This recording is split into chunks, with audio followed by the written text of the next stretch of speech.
So on other things that I haven't powered on for a while is this Laserdisc machine. So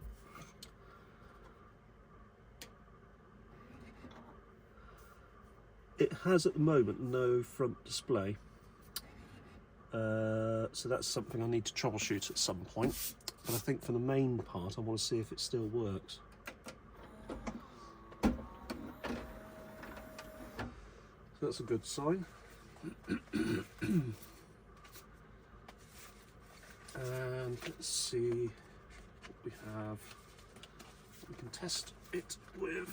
I do not know what this is, so that's going to be interesting. Let's turn the telly back on. So currently has no front display, so we can actually look into what's going on there. I have had to replace a couple of capacitors in the power supply before today. So yeah. So this is Inter-Search Systems Limited, Frinton-on-Sea, Essex. So let's pop that into there.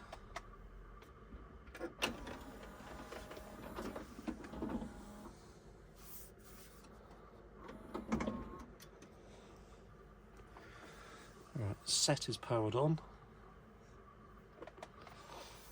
And let's do play.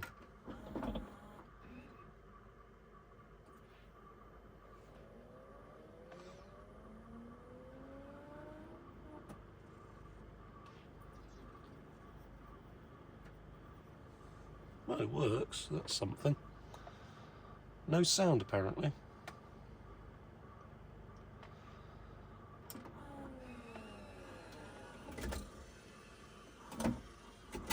That's something I've always liked about this, the fact that you can go from side A to side B without having to flip the disc. And I've shown how that works on a previous video. So it looks like there's only one side on this.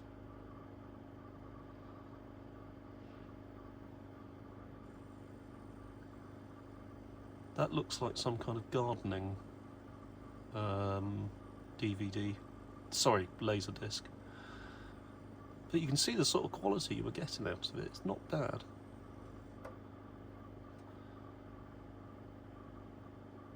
For the day, not bad at all. It was better than VHS. Not quite DVD levels, but it was still pretty damn good. I mean, you have to remember, this is an analog format. This isn't digital. The sound may be digital, but the actual picture is being processed analog, so it's using an FM signal, very much like a VHS machine, but you can store high resolution, well, slightly higher resolution. Right, let's see if we've got one with sound. So let's take this one out.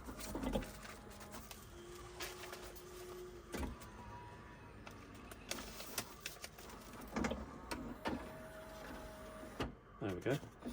One's out. Try and handle this like I would an LP.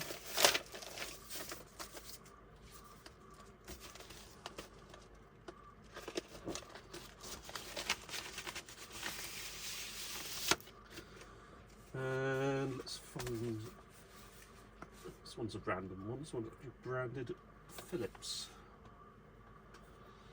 The Video Disc Guide to Your Dog. This one doesn't actually have a cover.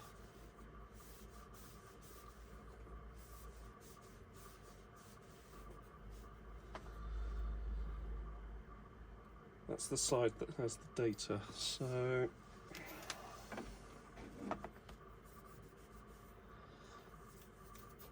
give it a clean.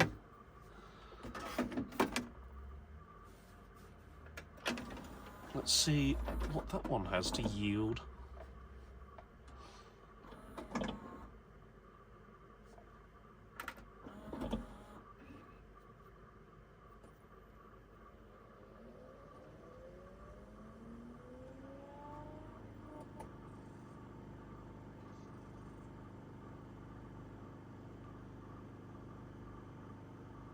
no sound again. That's interesting.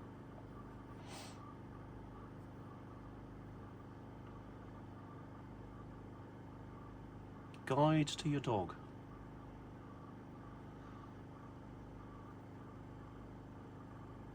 Oh, this is probably one of those.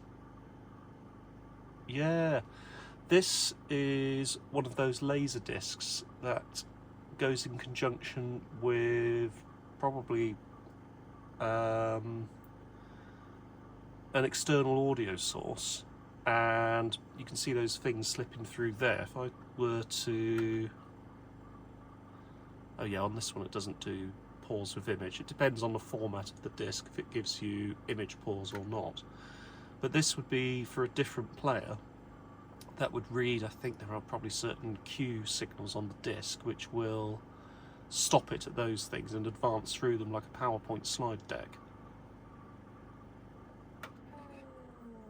So these aren't supposed to have audio, very much like that gardening one. I don't think it had audio. That one also doesn't have any audio. Right, let's see if I can find something that might have audio. I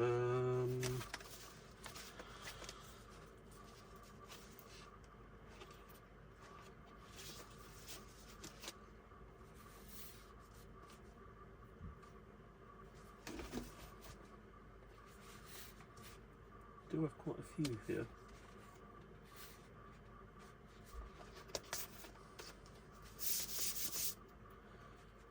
Not a huge number, but I seem to have collected more than I actually thought I originally had. So I've got Top Gun here, although I think this one is, I think this one's an NTSC version, but let's put it in and see what it does.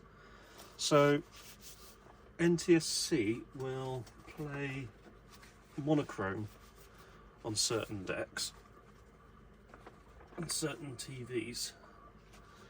But if the deck supports NTSC, it should also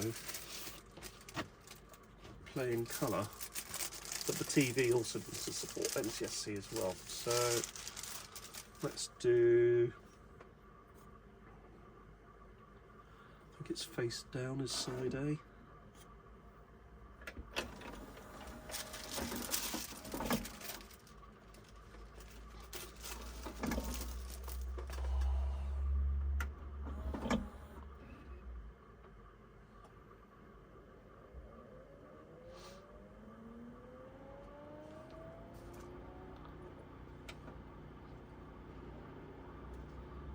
Alright, that's side B, I think, so I need to go.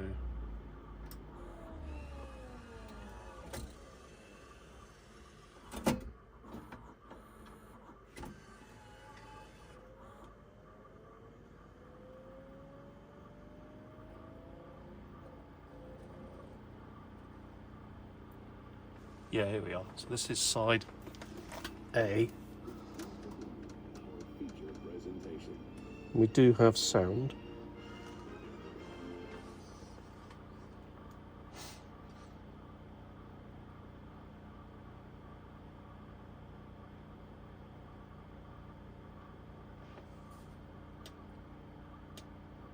Ooh, so 16.9, that really messes it up.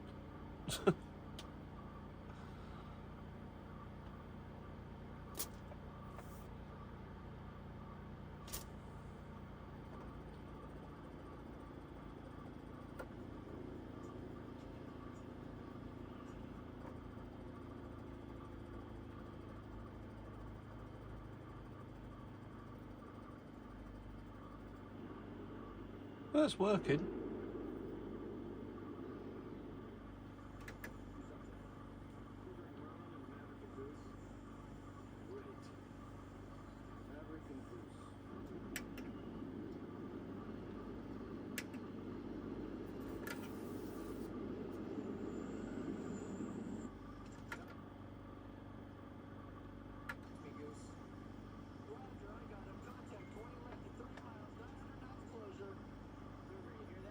Yeah, it's working, that's fine.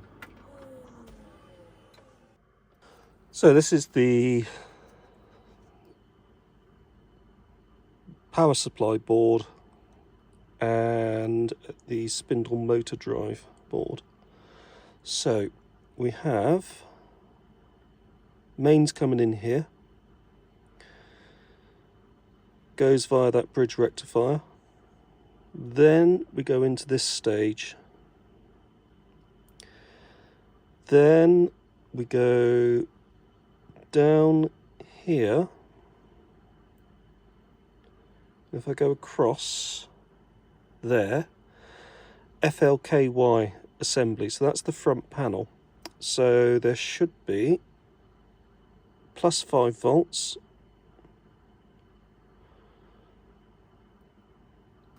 should be a minus 30 volts. So let's have a look at that plus 5 volts. That plus 5 volts, so we got C210,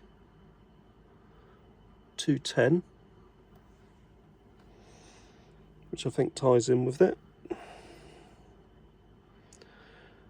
That minus 30 volts, there is a diode, so we could check the diode as well. Whoops, what's happened there?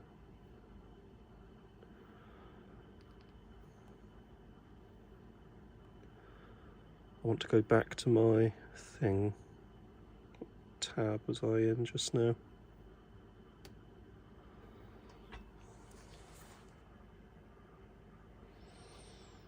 That's really annoying. That's better, all tabs. So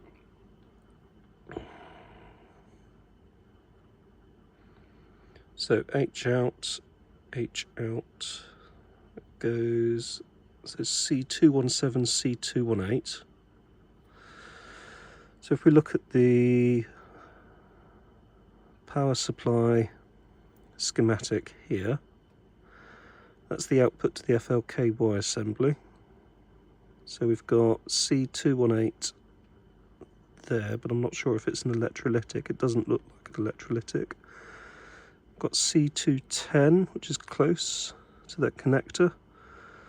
And C210 is that one there that we were just looking at. So that's C210. And C210 is this one here. So it's either going to be, and this is making a wild guess, it's going to be C210, or it could be this diode. C217, 218 are not electrolytics, so they might not be relevant in this. Let's see if I can see 217. I found 218, it's over there. 217's there. That doesn't look like an electrolytic, but it is one you could potentially check. And then the diode,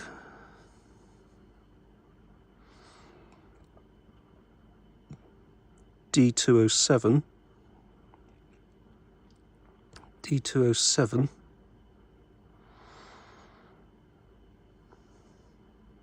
D206, D209,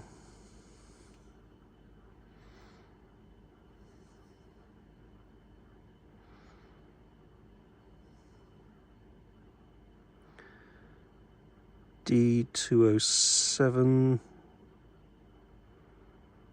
gotta be close, 209, 206,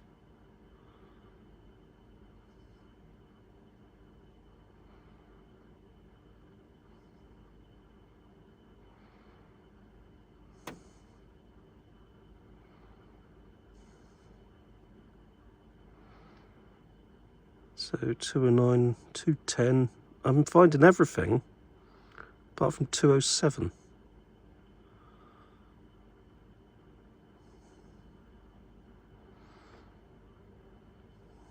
There, D207, right there. oops, sorry, a bit lower, D207, there. Just below that large capacitor there. So that's another one that we can look at. So there is a parts list on this, so I can check that out. I can get the relevant parts ordered in, and we can take a look at seeing if we can get the front display back. I don't want to go too much into this because it is basically working, and I don't want to make it not work, if that makes sense, because I kind of like it. I don't really want to damage it.